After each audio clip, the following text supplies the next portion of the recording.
अस्सलाम वालेकुम ग्रेड 9 कैसे हैं आप लोग। उम्मीद है कि आप लोग सब खैरियत से होंगे। तो आज हम लोग अपना जो है थर्ड चैप्टर स्टार्ट करेंगे जिसका नाम है काहली। हम इससे पहले हिजरत नबी सल्लल्लाहु अलैहि वसल्लम और उसके बाद चैप्टर नंबर 2 जो था मिर्ज़ा गालिब के अदाद व ख़साइल ये पढ़ चुके हैं। आज हम अपना चैप्टर नंबर 3 पढ़ेंगे।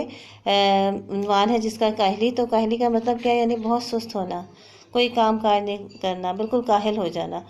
तो इसके सबसे पहले आप लोगों ने अल्फाज मायने करने हैं, ये अपनी कॉपीज़ पे लिखने हैं। इसमें ये आप लोगों की बुक में भी दिए हुए हैं। औकात बसर करना यानी ज़िंदगी के दिन काटना, बेमजबूरी मजबूर होकर, मजबूरी के साथ, बेकार मुबाश बेकार मत रहे, चंदा इसका मतलब है किसी कदर या इतनी देर, हाजत हाजत का मतलब ज़रूरत या ख्वाहिश होता है। हकीमाना दानिशमंदाना, हिकमत से भरा हुआ, दिली खुआ दिल की ताकतें या क़ुव्वतें या सलाहियतें।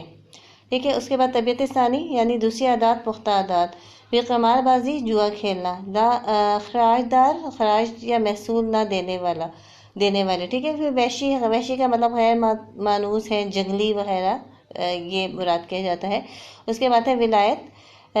इसका मतलब होता है मुल्क या महकूम मुल्कों के बाशिंदों के लिए इनके आकाओं का मुल्क है, ये विलायत का मतलब है। तो ये कुछ अल्फाज थे, इनके मायने आप लोगों ने अपनी नीट कॉपीज़ पे करने हैं। और वही आपसे बार बार एक ही बात कहती हूँ कि काम अच्छा नीट एंड क्लीन करना है और अपनी नीट कॉपीज़ पे करना है, और कॉपी स्कूल में सबमिट करवाएं और ज़रूर चेक करवाएं इसको।